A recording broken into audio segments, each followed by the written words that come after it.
The birth, conception and planning of a trip are a delicate matter, sometimes even a complex problem. Everything must be studied and organized well and on time. The season, the route, and the geopolitical situations must be evaluated. However, in some cases, even relying a little on chance or fate can be fun. But I've always been one of those who has strongly asserted that fate can be given a helping hand. In short, that you can even direct it a little bit. The journey from Athens will take us to Istanbul, the ancient Constantinople, overlooking that sea, the Aegean, which has played so much part in human history. From Athens, the start is set under the fortress of the ancient Acropolis, where we take the selfie in imperishable memory of the participants. But after 2 meters, the wheel gets a puncture, of course. I had forgotten to put the lucky beer cap in its place. Having remedied the mistake, we can resume the journey. The road initially takes us cycling through small roads that take us over the highlands near Athens to bring us, after a few hours, to lap the Aegean coast, near the island of Euboea. What a peculiar thing, this island, located some 80 kilometers from the city of Athens. It is the 6th largest island in the Mediterranean, over 170 kilometers long, and is separated from the mainland by a channel crossed by a bridge just 40 meters long. It starts well, with short-sleeve temperatures and on well-marked roads where GPS is superfluous. At worst, just ask. And even if the answer is in Greek by gesture, you still understand each other. This area of Greece, as seen from the road, is little traveled by tourism. It is true that in the enormous abundance of archaeological sites and places rich in history, this part of the country is poorer. But it is not without charm and interest. In the morning, the temperature reminds us that even in Greece, it is late November, and cycling on its roads does not guarantee us good weather for the entire 1,300 kilometers to Istanbul. Speaking of history, along the way, the site of the mythical battle of Thermopylae appears. Do you remember the 300 Spartans who, commanded by Leonidas, stopped the Persian army of Xerxes? Well, here the battle took place, and the statue of Leonidas reminds us of the heroic feat. I forgot Thermopylae means hot lands, and indeed a strong smell of sulfur comes from the river of boiling water that flows a few meters from the road. There would also be baths, but the ruined buildings remind us that, go figure why, the baths were abandoned. Beyond the battlefield, the outline of Euboea can still be glimpsed. Ma che spettacolo! Bello, bello veramente. Senti guarda. l'odore della salsedine? Veramente. Sai che quando arriva d'estate il Meltemi ti scompiglia tutti i capelli. Sì, è vero, è vero. Cosa vuoi saperne te? Ma va là, How I love Greece. Its houses, its sea, and its smells so unmistakable. I can't even remember anymore the times I found myself cycling there. It must be because every time you talk to a Greek. Italiano greco? Greco. Una faccia? Una faccia, Una faccia, una razza. Italiani greci?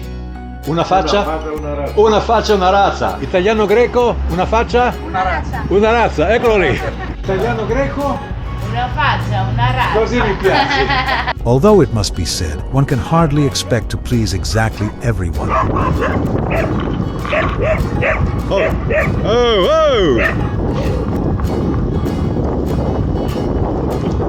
As the further north we move, the more unstable the weather becomes. In the same day, we quickly go from cloudy and threatening skies to moments of clear skies with intense gusts of that icy wind from the north that resembles the Meltemi.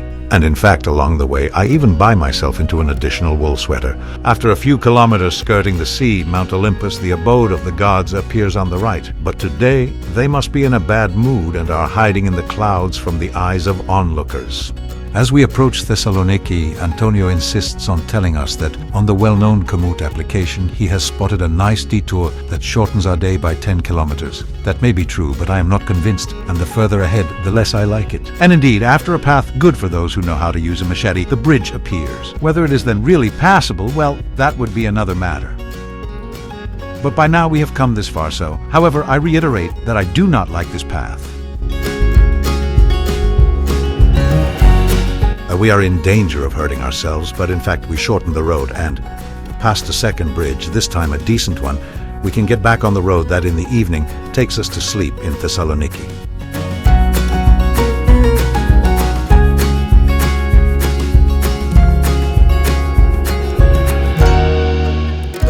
A sign tells us that Antarctica is 15,000 kilometers away, Bolivia 10,000 and Ghana 4,000. It does not mention Istanbul, our destination, which is 600 kilometers away. To cross the Chalkidiki Peninsula from Thessaloniki, you have to climb. A sincere, challenging ascent, 10-11% with peaks of 16 and 17 to the ridge with panoramic views. Then big descent back to sea level.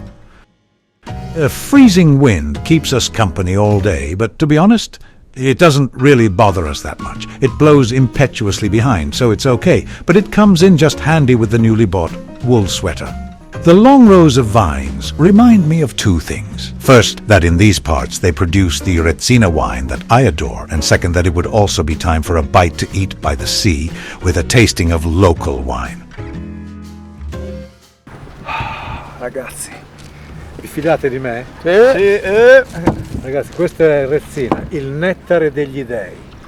Ma è veramente buono? Questo è un vino solo per intenditori. Alla nostra, allora. Ragazzi, Dai. questo è un vino che va degustato. Alla nostra.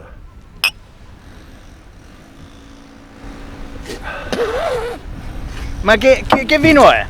È Retsina, un vino che va capito. Ma che devi capire? Lo so, è un vino che arriva tardi, ragazzi. Porca miseria. Retsina is not for everyone, you know. Uncertain weather during the evening, but morning gives us a sunny autumn day, cold but cloudless. With the weather so variable and unpredictable, it will be better that we increase a little the hours beating on the pedals, even at the cost of feeling sore arms. Winter is approaching very fast. We pedal along the roads of ancient Thrace, that region located at the extreme eastern tip of the Balkan Peninsula and which once stretched all the way to the Black Sea. It was in these parts that Spartacus, the mythical Roman gladiator, was born. No one really knows where. Who knows? Perhaps among these ancient ruins whose historical memory has been lost over the centuries. Certainly the tourist season, in these days that begin courting the winter, we give it for finished. However, for those who know Greece, it really makes an impression to pedal through villages that seem totally abandoned. There seems to be no one around, and even finding food seems to be a feat conditioned only by luck. Sergio, ma è scritto in greco? Per forza siamo in Grecia? Dai, ci penso io con la lingua. Nuvole von ordine. Per favore. We skirt Lake Vistonida, where the monastery of Agios Nikolaos is connected to the mainland by a small bridge, about 50 meters long. Wonderful area for bird watchers. Too bad that after just a few kilometers, the whole area was devastated by a violent fire that destroyed part of their habitat. A few isolated mosques seem positioned to mark the proximity to Turkey. We are now in fact only a few kilometers from the border between Greece and Turkey, and we can also see the signs pointing the way to the customs area. To tell the truth, even without signs, it would be impossible to go wrong. It would be enough to follow the endless line of trucks kilometers long, stopped waiting for the customs paperwork, which fortunately, at least for us, on bicycles are not necessary. Otherwise, I think we would still be there. And finally, we enter Turkey. Too bad only that we arrive completely wet towards evening after a thunderstorm. And tomorrow it looks like bad weather. Whatever, come on, let's take a day off. In case there were any doubts about being an Islamic country, the singing of the muezzin and the sight of typically Ottomani houses would be enough to confirm it. But even more so is the impossibility of finding a can of beer to drink in vending machines and restaurants. A beer? No beer, eh? Toward evening, the sky clears, and what you see there in the background is the legendary Dardanelles Passage. In the morning, the weather is very good, so dry road to Istanbul. It is unfortunate, however, that the last few kilometers are on narrow roads overrun with traffic headed for the Bosphorus. The Turkish flag above the Topkapi inscription is a clear sign that we have entered Istanbul, the ancient Constantinople, the only city straddling two continents, and with a bridge uniting them.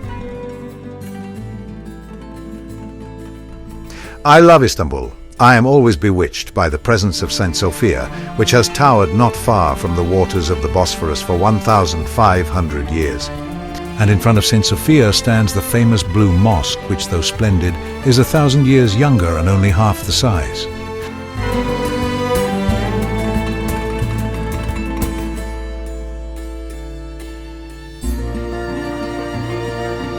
But here in Istanbul, you cannot fail to spend a day in the legendary 600-year-old bazaar and one of the most visited places in the world.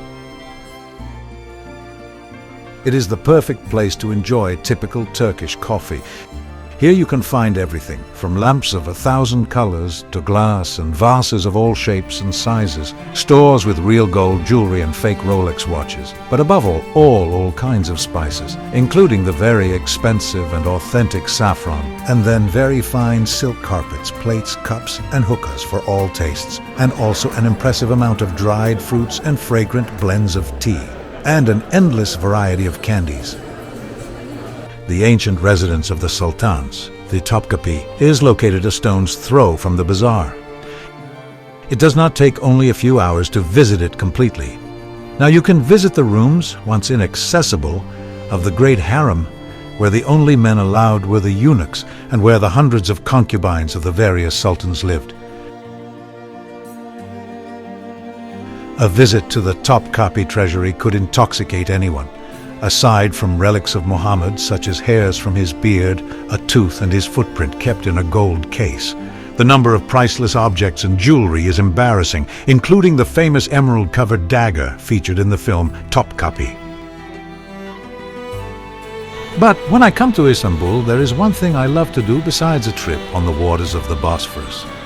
Once I get to the Asian part, I like to get lost in the streets of Kuzunçuk district, a very traditional Ottoman neighborhood and not too touristy. But here, next to an Orthodox church of St. Gregory and unique case in the world, there is a mosque, and just around the corner, a few meters away, is a synagogue. And the worshippers of the three religions, once the services are over together, and peacefully love to have tea on the tables of the cafes scattered along the streets. And it is here on this reflection of peace that our journey ends. Ragazzi, fine del viaggio, brindiamo con raki, la bevanda tipica tradizionale turca che piaceva tantissimo a Mustafa Kemal, nickname Ataturk, che però fece una brutta fine. E come è morto, Sergio? Cirrosi epatica da raki. Oh!